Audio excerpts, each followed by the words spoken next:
Hello and welcome everyone. Today I'm going to look at protein supplements. Which protein is the best for strength and muscle growth if we look at supplements? And I will give you some inside information why it often might seem confusing to figure that simple thing out. Are there any difference between different type of proteins that are sold? Are they all the same? And which one is in that case the best? Because the supplement industry, at least the one I worked in, they knew which one was the best. But the consumers did not fully know that. And I think it's even more confusing today to know or do not know that. And the academic researchers aren't doing too much to help, to be honest. They seem to either just be quiet or don't really see what is going on behind the walls of the supplement industry. So I will reveal that for you today. So if you find that interesting, stick around to the end, and please, share, likes, and to friends and whatever people do. So this is just about supplements. Okay, I will show you some studies, and then we kind of conclude what we can learn from those studies. The first one is on whey protein and whey protein compared to carb, because the first thing we need to establish is there any idea to take a supplement? And also all these studies take supplements post-workout. That's also discussed. Is there a post-workout window or not, an anabolic window, or we can eat when we want? I will mention a few things about that too. First thing is to establish, is there an idea to take protein at all, or can you just drink water and soda? Here is a study where we looked at bench press, increases in bench press, where they had whey protein, carbohydrates. And the carbohydrate group increased 6 kilos during this study length, I think it was 10 weeks.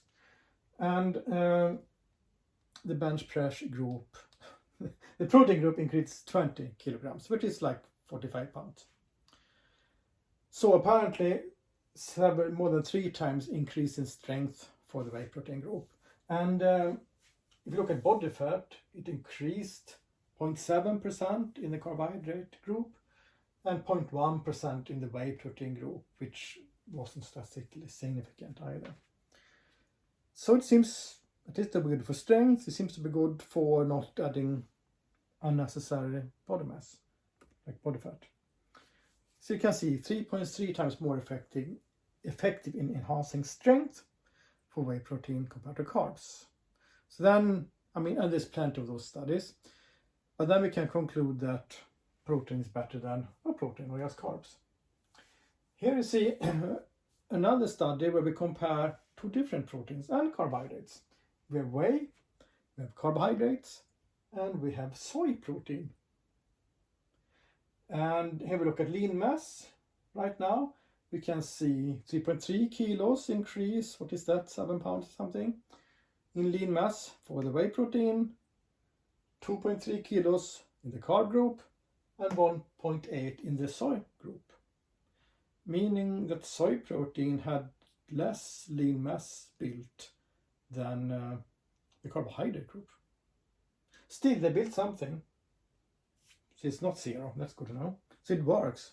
Soy protein works, but not as good as whey protein, even not as good as just carbohydrates. This though assumes that you eat protein the rest of the day. This is just what they took post-workout. Let's look at that. How much protein did they eat? Because that is important. This is one of those common confounders where you make conclusions on these tables and then it turns out to have some total different root cause of it, right? So they ate 1.1 grams of protein per kilo of body weight.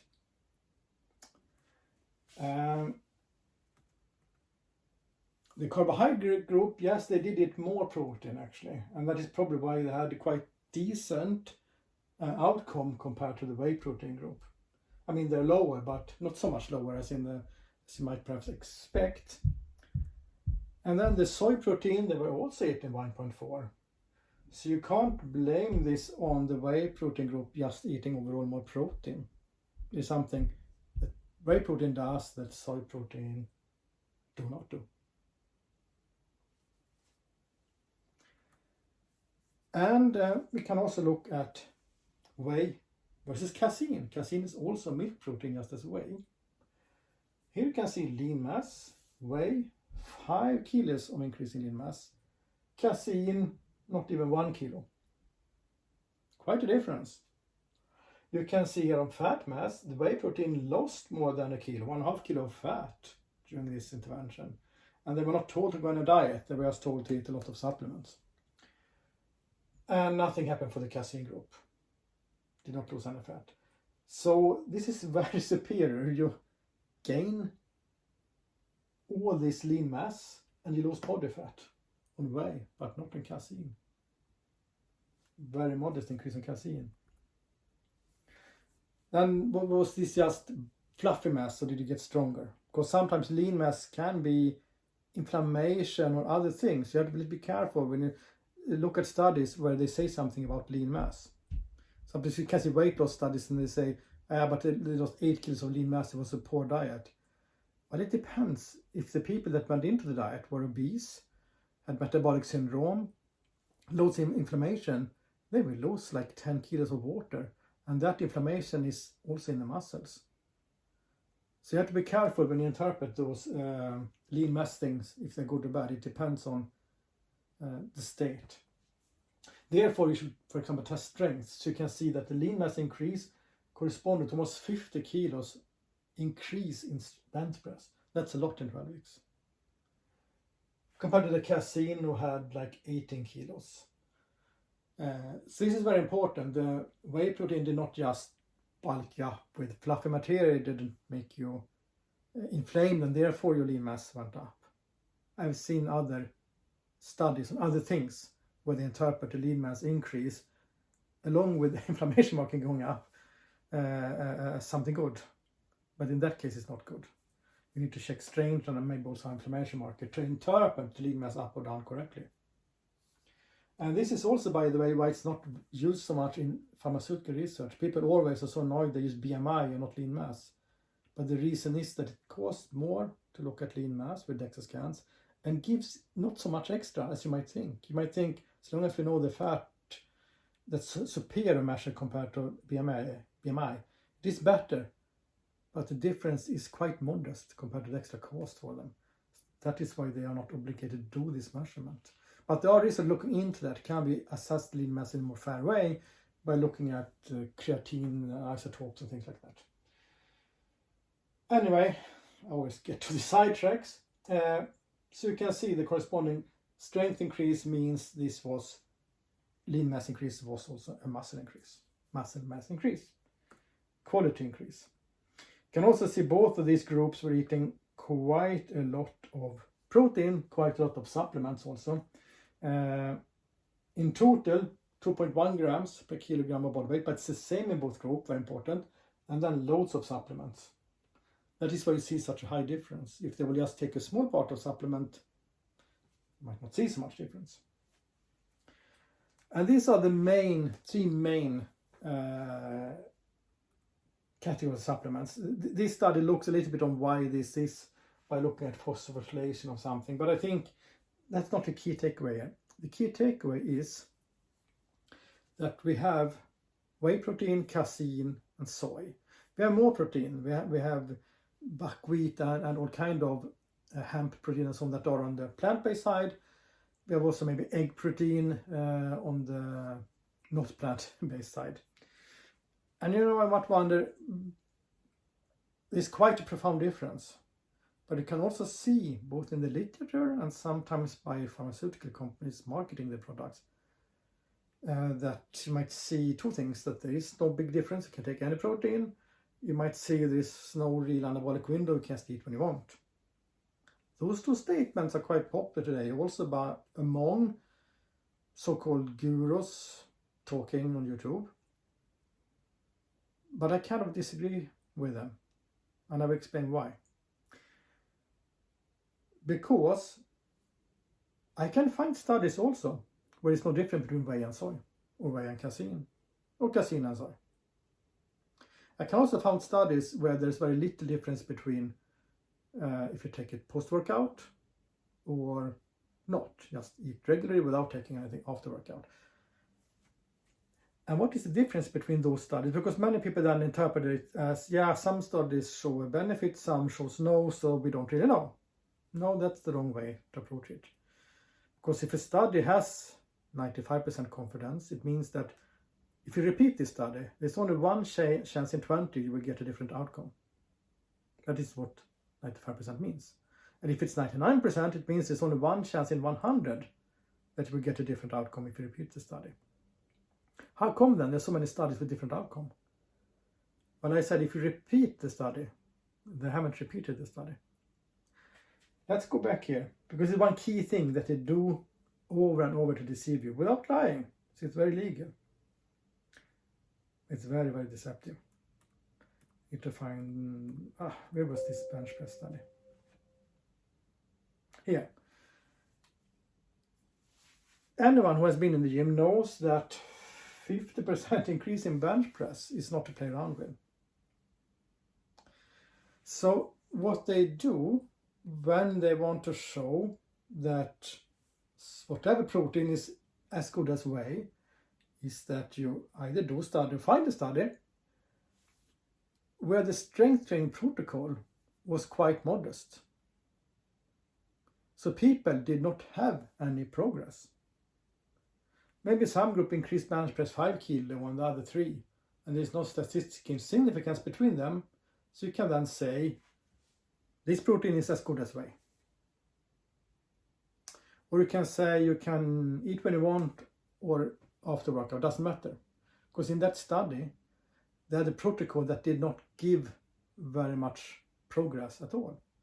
You can see some people say that for beginners it's important with the anabolic window, but not for athletes that already have been training for some years. Simply because in most studies with athletes that have been training for some years, they have very modest result. Let's say they are used to do 20 sets a week on whatever muscle. They go into a study where they do 15 sets a week for the same muscle. Of course they will not increase. Of course it doesn't matter what protein they take when they take it, because none of the groups will have any significant increases. And even if they have, they will be very, very small. So it doesn't really matter.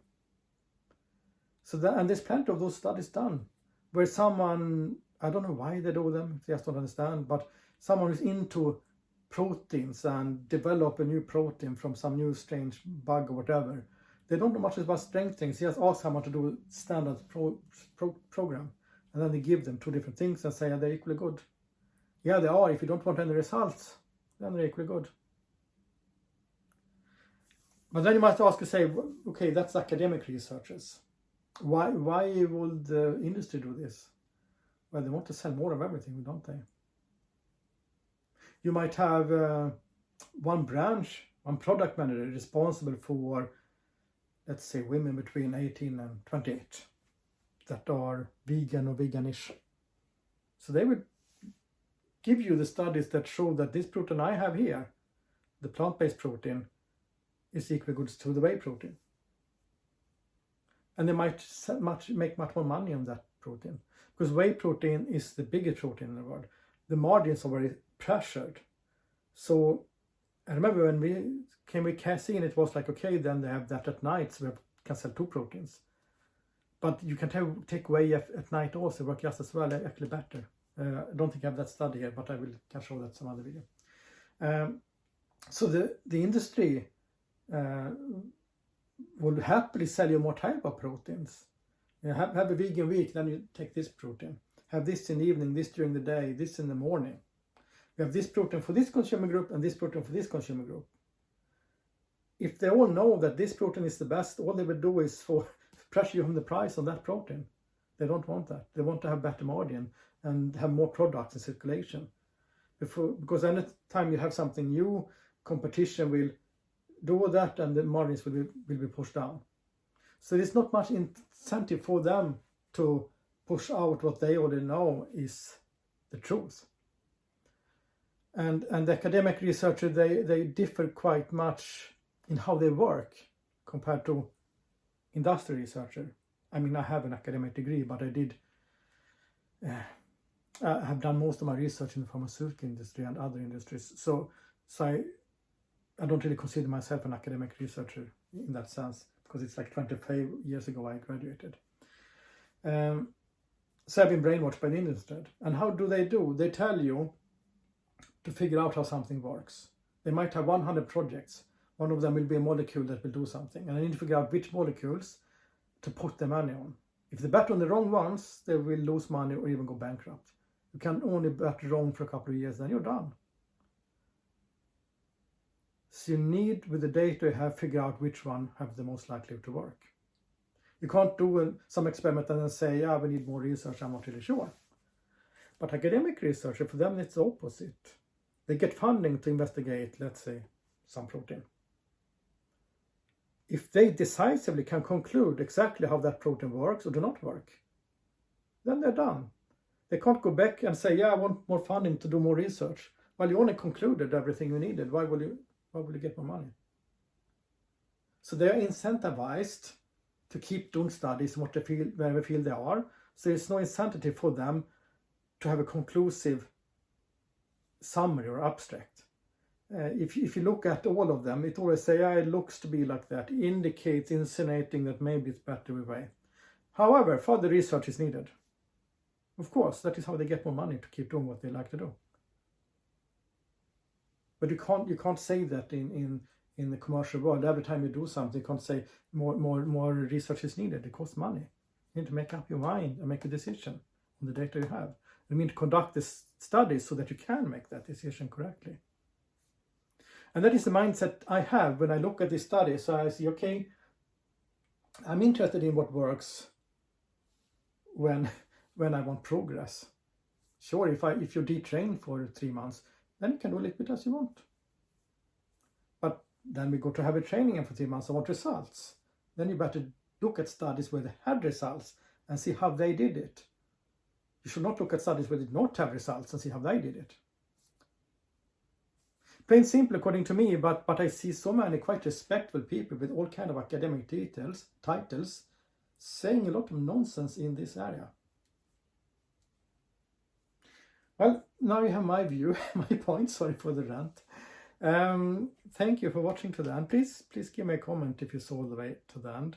I will try to, and let me know what else you want. I will do some more on supplements, also on whey and carbohydrate, whey and creatine. I haven't done an update on creatine since 1996. I wrote an article about creatine, and I haven't felt a need to update any information in that one until now, basically. So that will come up also. Thanks for watching today, and hope to see you soon again.